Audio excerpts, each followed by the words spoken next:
pois que discutimos un pouco, e eu dixenlle que quería deixalo. Que dir, porque a min dicíame, non me caes bien. Entón, claro, o sea, como non me vai caer ben a miña moza? Que dir, é como se agora teño un mozo e lle digo, mira, que non me caes ben. O sea, eso é horrible. Entón, claro, eu estaba, non lle caigo ben. Como moza son un desastre. Cada vez lévame menos cos seus amigos, porque dou vergonza. Cada vez estou máis gorda.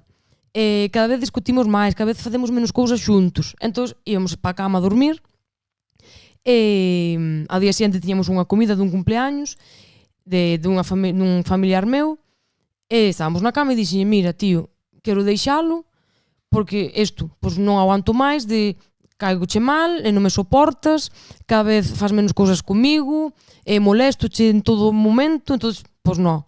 E díxome, ti non me queres deixar por eso, ti queresme deixar porque estás con outro. É dicir, non estou con outro, ainda que quixera estar con outro, é imposible, porque teñoche que pedir permiso para todo. Tes a miña ubicación todo o tempo. Se quedo con Lucía, ti tes o número de Lucía. Moitas veces fasme videollamadas. E moitas veces apareces nos sitios onde estou. Entón, con quen che vou poñer os cornos? Entón, non lle pareceu razonable, dixo que marchaba a fumar a cociña e non foi a polo material todo. Sí. Así en el momento? Sí, dixo, vou a fumar, que non te soporto. Vale. Eu dixo, mira, fai o que queiras. Entón, intentei dormir. É verdade que despois na cociña escoitei ruido, pero eu dixen, bueno, estará buscando as cerillas, que, sabes, como a mellor non hai mechero, ou está buscando un mechero ou as cerillas, vale? Cando se meteu na cama, eu estaba intentando dormir e dixenlle, ti fumaches? E dime, no, fumei solo 2 caladas que non tiña máis ganas. E dixen, a ver, baixaches a fumar porque tiñas moitas ganas e fumaches solo 2 caladas e non cheiraba tabaco.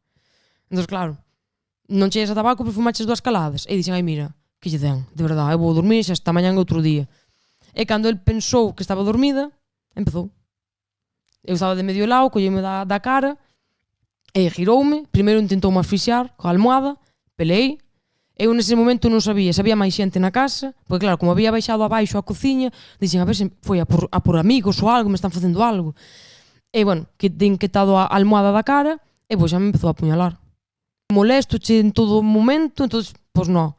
E díxome, ti non me queres deixar por eso, ti queresme deixar porque estás con outro. É dicir, non estou con outro, ainda que quixera estar con outro, é imposible, porque teñoche que pedir permiso para todo. Tes a miña ubicación todo o tempo. Tiña máis fozo que a min, eso, intentei luchar, intentei non quitar de encima, non sabía con que me estaba cuchillando. Eu sei que, obviamente, as primeiras puñaladas doen moito, moitísimo, pero pois xa non sentía nada. E din salido da cama, vino así de frente cun cuchillo na man, endemoniado hacia min e dixenlle, por Dios para, por Dios para, por Dios para, non te vou deixar, quero estar contigo, non te preocupes, pero para. Entón, quixen escapar, eu non sei como, porque non me acordo, nunca me acordei, de como cheguei ao piso de abaixo. Según os médicos, que me tuvo ou que tirar el ou que levar a rastras, polos golpes que tiña na cabeza.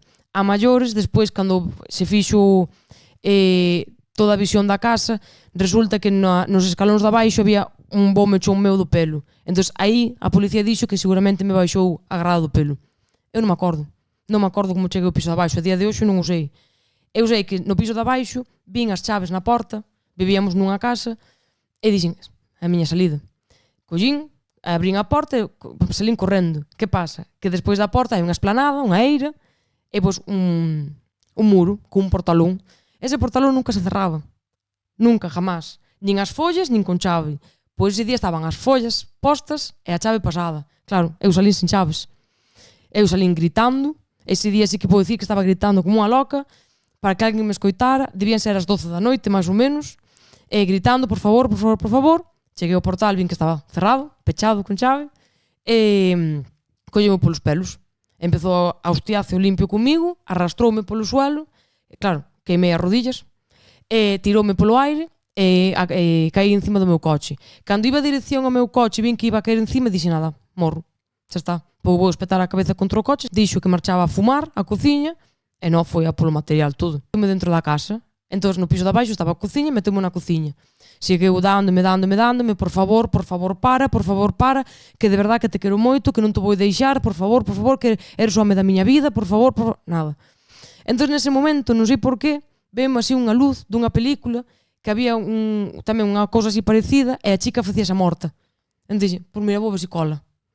Porque mira, matar vai me matar. Entón se cola, non teño nada que perder. Entón deixéme caer, caí en boca abaixo na cociña, eu estaba desnuda, porque arrancou a roupa, e máis unha das cicatrices que teño na espalda de darme ca roupa, o sea, de rajarme a roupa.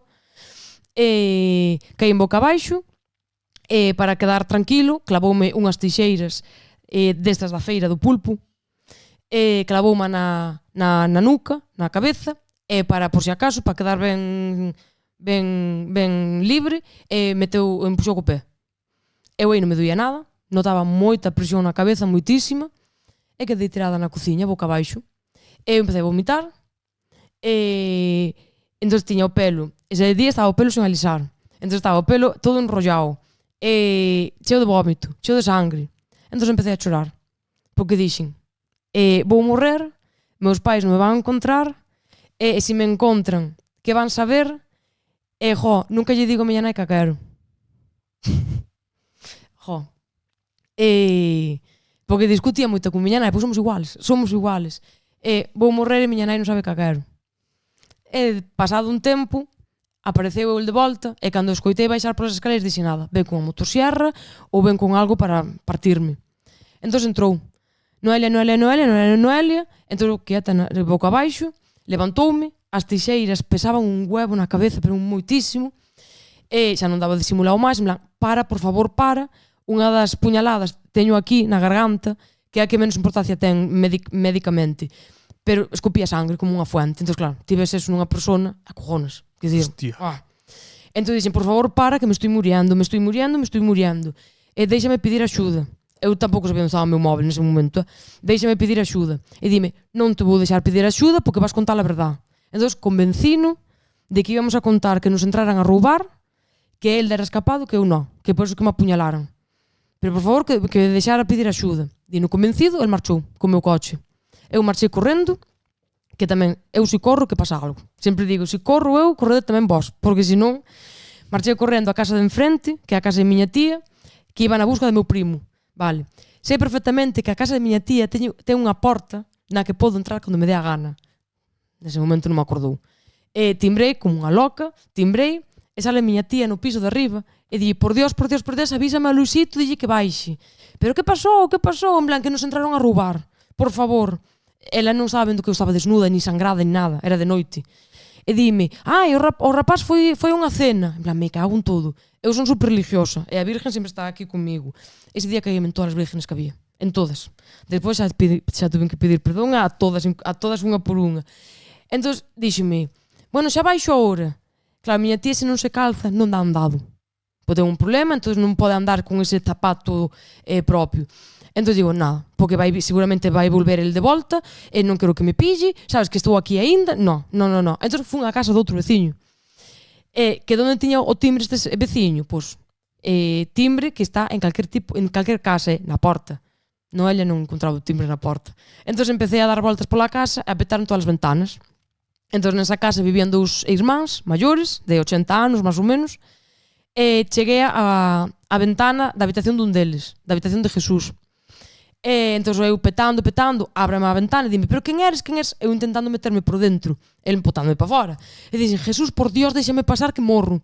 Quen eres? Que non te conozco. Son a neta de Claudia, son a neta de Ventura, por favor, son a filla de Vitoria, son Noelia. Ti non eres Noelia, por favor, déxame pasar, Jesús, que estou morrendo. Entón aparece o irmán e dille, deixa pasar. E dixen, ai, que te quero. Entón entrei pola porta, abrí unha porta, vírome xa con luz e dime, ai, neniña, como estás? En plan, chama xa que morro. Entón dime, chama a ti que non vexo os números. En plan, me cago en todo. Me cago en Jesús, por Dios. Entón chamei o 112 e o primeiro que dixen foi o meu nombre completo. Non sei por qué, pero dixen o meu nombre completo. Dixen, son Noelia Míguez Vázquez e meu mozo acaba de acuchillarme, me estou muriendo. Noelia, estás chamando desde a casa de Jesús Varela Gondar, foi el. E di, non me metades a este señor na cárcel. Este señor é o que me está dando axuda, pero te estou chamando eu porque el non ve os números. Vale, non te preocupes, tal, correde, por favor, que morro.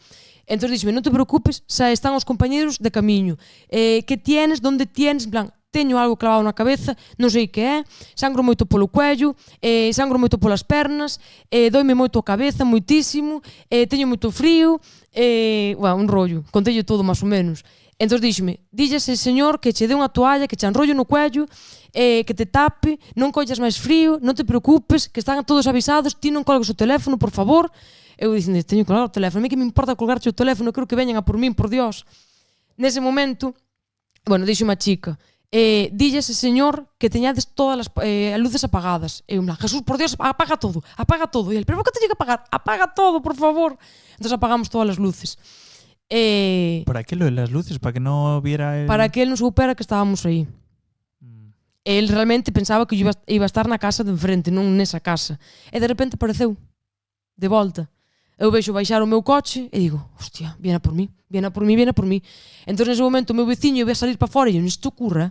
Mira que eu gústame moito a xente maior, os abuelos. Collino polo brazo e dije, Jesús, por Dios, non te movas. Eu, irmán, Jesús, baixa Jesús.